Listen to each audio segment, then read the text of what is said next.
Hello everyone, हम राजस्थान सुजस के फरवरी 2022 के अंक को डिस्कस कर रहे हैं। ये जो आर्टिकल है वो राष्ट्रीय महिला दिवस से रिलेटेड है। हमारे एग्जाम के पॉइंट ऑफ व्यू से इंपॉर्टेंट फैक्ट हैं, तो चलो डिस्कस कर लेते हैं।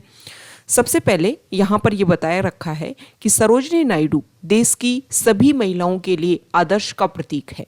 उन्होंने अपने जीवन के हर मोड़ पर कुशल नेतृत्व का परिचय दिया और साबित किया कि नारी शक्ति किसी से कम नहीं है। अगर अवसर मिले तो वो क्या कुछ नहीं कर सकती है। अपना सारा जीवन देश सेवा में लगाने वाली इस महान विभूति का नाम हमेशा भारतीय इतिहास में स्वर्णिम अक्षरों से लिखा रहेगा। राष्ट्रीय महिला दिवस 13 फरवरी को मनाया जाता है। 13 फरवरी को सरोजिनी नायडू जी का जन्मदिन आता है। अब यहाँ पर हम देखेंगे, सबसे पहले इस आर्टिकल की शुरुआत इस तरीके से की गई है कि अंतर्राष्ट्रीय महिला दिवस 8 मार्च को मनाया जाता है। ये बहुत सारे लोग जानते हैं, लेकिन महान स्वतंत्रता सेनानी, सुप्रसिद्ध कवियत्री, बेहतरीन वक्ता, महिलाओं के अधिकारों की प्रबल समर्थक, भारत कोकिला सरोजिनी नायडू के जन्मदिन 13 फरवरी को हर साल आने वाले राष्ट्रीय महिला दिवस की उतनी चर्चा नहीं होती है। यह दिन न केवल नायडू के व्यक्तित्व और कृतित्व की याद दिलाता है, बल्कि भारत की हर नारी को यह समर्पित है। सरोजिनी नायडू के भारतीय समाज में महिला सशक्तिकरण, उनके अधिकारों के लिए किए गए प्रयास अपने आप में मिसाल है। उन्होंने देश की आज़ादी की लड़ाई के साथ साथ महिलाओं की आज़ादी की लड़ाई भी पुरजोर तरीके से लड़ी। वे निश्चित रूप से भारत में महिला सशक्तिकरण के शुरुआती हस्ताक्षरों में शुमार थी। योग्यता की वजह से उन्होंने भारतीय राष्ट्रीय कांग्रेस की प्रथम भारतीय महिला अध्यक्ष चुना गया। वे देश की पहली महिला थी जो किसी राज्य की गवर्नर बनी थी। इंपॉर्टेंट फैक्ट है, एग्जाम के पॉइंट ऑफ व्यू से इंपॉर्टेंट है, ध्यान में रखना है आपको। एक कमेंट आया और उस कमेंट में ये क्वेश्चन किया गया कि मैम सुजस में किस तरीके से क्वेश्चन पूछे जाते हैं।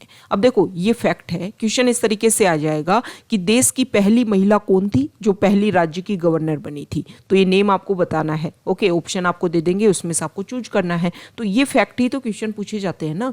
तो आप एग्जाम के जो क्वेश्चन पेपर है उनको व्यू करो और सुजस में आपको जो जो फैक्ट्स लगते हैं कि यहाँ से क्वेश्चन उठ सकते हैं। ओके, इसमें स्पेसिफिक राजस्थान की जो स्कीम है उसके बारे में बताया जाता है और कुछ बेसिक फैक्ट्स हमें बताए जाते हैं। बस वो सारे फैक्ट्स जो है वो हमारे एग्जाम के पॉइंट ऑफ व्यू से इंपॉर्टेंट है। देखो, ज़्यादा फोकस इसलिए भी किया जाता है क्योंकि बहुत सारी ऐसी स्कीम होती हैं, बहुत सारी, जैसे कि अभी लास्ट ईयर RAS प्री का जो पेपर हुआ उसमें गेहूं की एक किस्म के बारे में क्वेश्चन पूछा गया था और वो सुजस में उसके बारे में अच्छे से बताया हुआ था। तो तब जाकर के करंट अफेयर के बहुत सारी ऐसी टर्म्स होती हैं जो डायरेक्टली सुजस में से पूछ ली जाती हैं।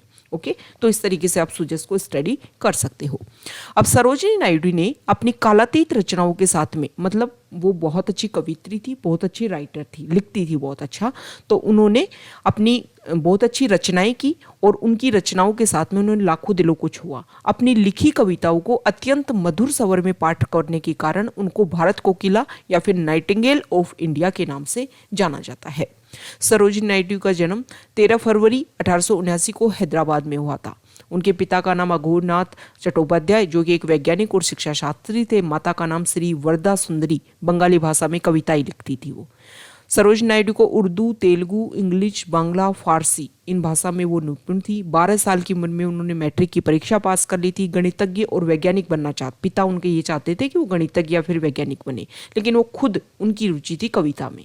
13 वर्ष की उम्र में उन्होंने लेडी ऑफ लेक कविता की रचना की। तो ये इंपॉर्टेंट है, जैसे पूछ लेंगे कि लेडी ऑफ लेक किसकी रचना है। ओके, उन्होंने उनके फारसी नाटक मेहर मनीर से हैदराबाद के निजाम इतने ज़्यादा प्रभावित हुए कि सरोजिनी नायडू को विदेश में पढ़ने की छात्रवृत्ति दे दी।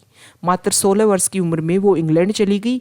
वहाँ उन्होंने किंग्स कॉलेज लंदन में, उसके बाद में कैम्ब्रिज विश्वविद्यालय में शिक्षा हासिल की। पढ़ाई के साथ साथ कविताएं भी लिखती रही। सरोजिनी नायडू को राजनेता से पहले कवित्री के तौर पर पहचान मिली।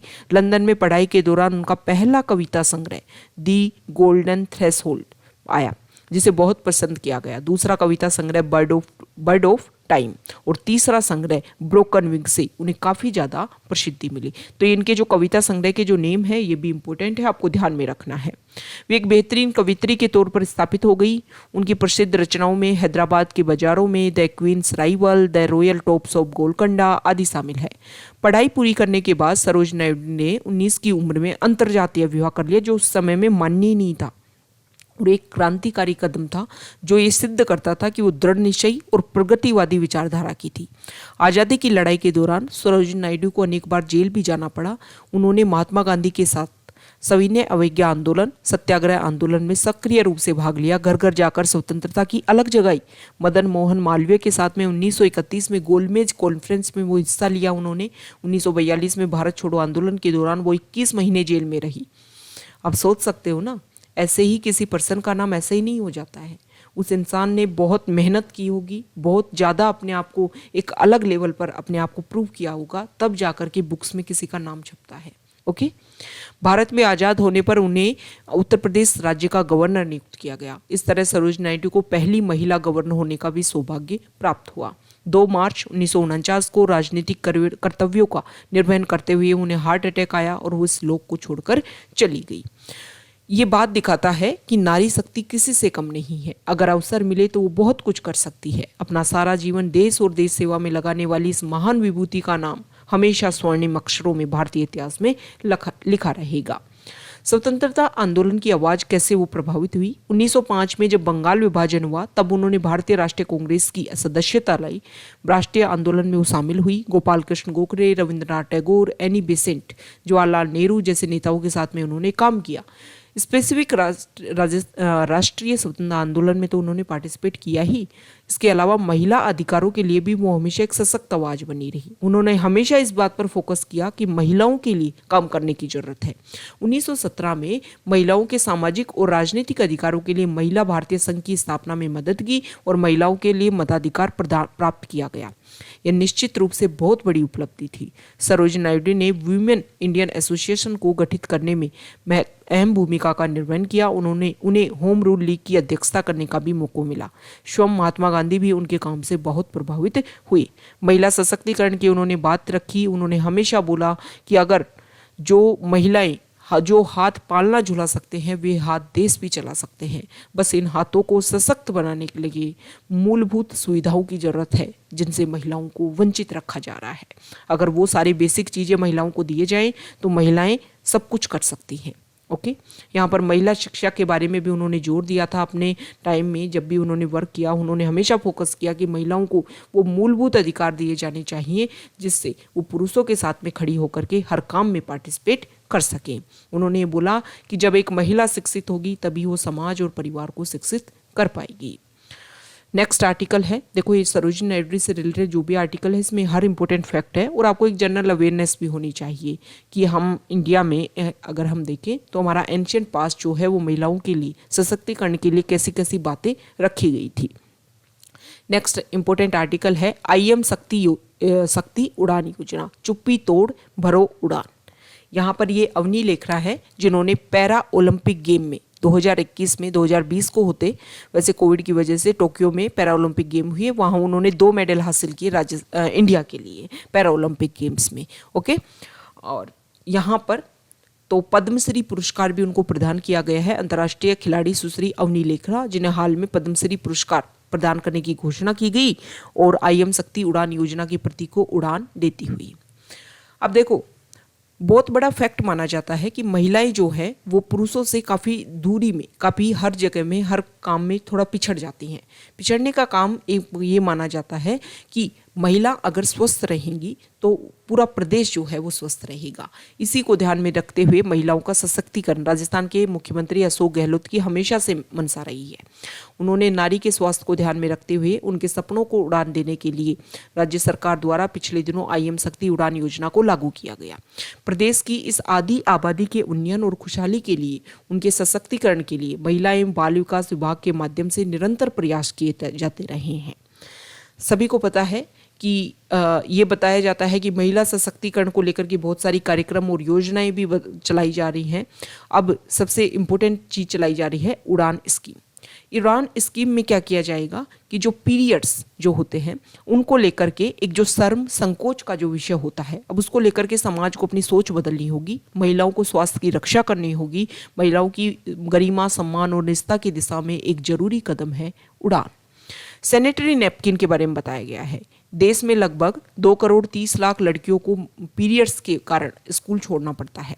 एक अध्ययन के अनुसार देश में लगभग 62% महिलाएं पीरियड्स के समय सैनिटरी नैपकिन की जगह कपड़े का यूज करती हैं और पीरियड्स के दौरान अनहाइजीनिक वस्तुओं से कैंसर जैसी गंभीर बीमारी हो सकती है। तो ये अवेयरनेस, ये जो स्कीम है, इसमें क्या किया जाएगा कि जो गर्ल्स हैं, जो महिलाएं हैं, उनको सैनिटरी पैड्स डिस्ट्रीब्यूट किए जाएंगे फ्री में। इसके अलावा एक अवेयरनेस क्रिएट की जाएगी कि ये जो भी इशू है, ये जो भी पीरियड्स जो है, उसको लेकर के एक अवेयरनेस क्रिएट हो और लोगों में बहुत सारी, जो महिलाओं में बहुत सारी एक तरीके से र्यूमर्स होते हैं, उनको ख़त्म करने के लिए और मेडिकल बेसिस पर उनको सारी बातें बताई जाएंगी।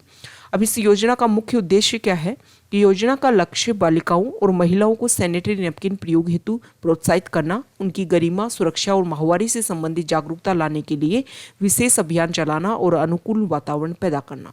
ग्रामीण क्षेत्रों में घूंघट प्रथा है, वहाँ पर महिलाओं को इस बातों के लिए जागरूकता ही नहीं है और महिलाएं जो हैं वो पीरियड संबंधी जो समस्या है इन पर बात भी ढंग से नहीं कर पाती हैं। तो इसको लेकर के निःशुल्क सैनिटरी नैपकिन का किस तरीके से उपयोग करें, किस तरीके से ये सारी जो अवेयरनेस है वहाँ पर जो गवर्नमेंट है वो कोशिश कर रही है कि उन सभी को अवेयर किया जा सके। ओके, अब इसमें लक्ष्य को कैसे हासिल किया जाएगा? तो प्रथम चरण में प्रदेश के उच्च प्राथमिक, माध्यमिक, उच्च माध्यमिक राजकीय विद्यालयों में अध्ययनरत 26 लाख छात्राओं को इसमें लाभान्वित किया जाएगा। ग्रामीण क्षेत्रों में आंगनबाड़ी केंद्रों की सहायता से 18 से 35 साल की जो भी 3 लाख किशोरी और महिलाएं जो है उनको 12 सैनिटरी नैपकिन का निःशुल्क वितरण प्रति माह किया जाएगा। ओके, तो इस तरीके से गवर्नमेंट जो है वो महिलाओं को और बालिकाओं दोनों के बेहतरी के लिए ये काम की जा रही है। यहाँ पर 6वीं से 12वीं की लगभग 26 लाख छात्र छात्राओं को इसमें शामिल किया गया है। तो देखो क्वेश्चन इस तरीके से पूछ लेंगे ये स्कीम के बारे में कि उड़ान योजना क्या है, तो इसमें बोलेंगे कि भाई प्रथम चरण में क्या सभी को शामिल कर लिया गया है? तो प्रथम चरण में जो गर्ल्स हैं उच्च प्राथमिक, माध्यमिक और उच्च माध्यमिक विद्यालय में जो भी गर्ल्स हैं उनको शामिल किया गया है और 18 से 45 साल की जो भी महिलाएं हैं उनको यहाँ पर शामिल किया जा रहा है। ओके, दूसरे चरण में ग्राम पंचायत में 18 से 45 आयु वर्ग की किशोरियों और महिलाओं को आंगनबाड़ी केंद्रों और अन्य स्थानों पर सैनिटरी नैपकिन निःशुल्क उपलब्ध करवाया जाएगा। तो ये प्रोसीजर है। योजना का लाभ किस किस को मिलेगा? राजस्थान की सभी किशोरी, बालिकाएं, छात्राएं, महिलाएं इस योजना का लाभ ले सकती हैं। योजना का लाभ सिर्फ राजस्थान में मूल रूप से रहने वाली महिलाओं और छात्राओं को ही मिलेगा। ये इंपॉर्टेंट फैक्ट है जिसको लेकर के एग्जाम में क्वेश्चन पूछ लेंगे। ओके, नेक्स्ट स्कीम है महिला सशक्तिकरण को लेकर के जागृति बैक टू वर्क योजना। इसमें बताया गया है कि पंडित जवाहरलाल नेहरू जी से एक बार क्वेश्चन पूछा गया कि आप किसी देश के बारे में कैसे बताते हो, कैसे आपको पता चलता है? तो उन्होंने बोला कि मैं किसी भी देश के बारे में अगर मेरी राय आप जानना चाहते हो तो पहले मुझे उस देश की महिलाओं की स्थिति के बारे में आप मुझे बता दो, तब मैं बता दूंगा कि उस देश की कंडीशन क्या है। वर्तमान परिस्थितियों में देश ही नहीं पूरे विश्व में कोरोना महामारी की वजह से कामकाजी और व्यावसायिक क्षेत्र में प्रशिक्षित महिलाओं ने अपना काम छोड़ दिया। इसके अतिरिक्त विवाह के बाद में संतान उत्पत्ति, घर परिवार संभालने के उद्देश्य से महिलाएं अपने व्यावसायिक करियर का परित्याग कर देती हैं। ऐसे ही महिलाओं को पुनः रोजगार से जोड़ने की अनूठी पहल की गई है राजस्थान सरकार के द्वारा। इसमें राजस्थान सरकार जो महिलाएं हैं उनको जॉब दिलवाने और वर्क फ्रॉम होम के अवसर उपलब्ध करवाने के लिए मुख्यमंत्री श्री अशोक गहलोत द्वारा जागृति बैक टू वर्क योजना प्रारंभ की गई है। राज्य सरकार का ये प्रयास है जो महिलाएं कार्यस्थल पर जाने में सक्षम नहीं है उन्हें भी निजी क्षेत्र के सहयोग से घर पर ही काम उपलब्ध करवाया जा सके, जिससे महिलाएं आर्थिक रूप से सक्षम हो सकें। तो ये स्कीम है, इसमें जो महिलाएं काम छोड़ चुकी हैं उनको निजी क्षेत्र की सहायता से काम दोबारा दिलवाने की कोशिश की जाएगी। अब यहाँ पर जो NGOs हैं उनकी भी हेल्प लिया जाएगा और जो प्राइवेट सेक्टर है उनकी हेल्प ली जाएगी और गवर्नमेंट सेक्टर है वो सभी मिलकर के यहाँ पर वर्क करेंगे। तो यहाँ पर जो उड़ान योजना का शुभारंभ किया गया 19 दिसंबर 2021, ये इंपॉर्टेंट फैक्ट है क्योंकि बहुत सारे एग्जाम में डायरेक्ट डेट पूछ ली जाती है कि इस योजना का शुभारंभ कब किया गया था। ओके, 3 साल कंप्लीट हुए राजस्थान सरकार को 19 दिसंबर को 2021 को और उसी दिन उड़ान योजना का शुभारंभ किया गया।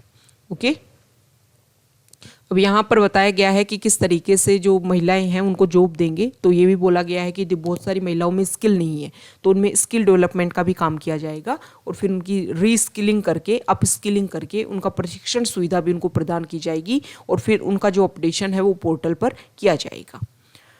नेक्स्ट यहाँ पर बताया गया है कि राजस्थान में झुंझुनू जिले में 3 महिलाएं शाखाएं हैं ताकि जो बैंक की जो शाखा है वहाँ पर ज़्यादातर जो स्टाफ है वहाँ पर महिलाओं को रखा जा रहा है, ताकि गांव के क्षेत्र से जो महिलाएं हैं वो ज़्यादातर बैंक में आ सकें और बैंक में जो भी उनके पास पैसा होता है, मनी होता है, उसको लेकर के बैंक में जमा करा सकें।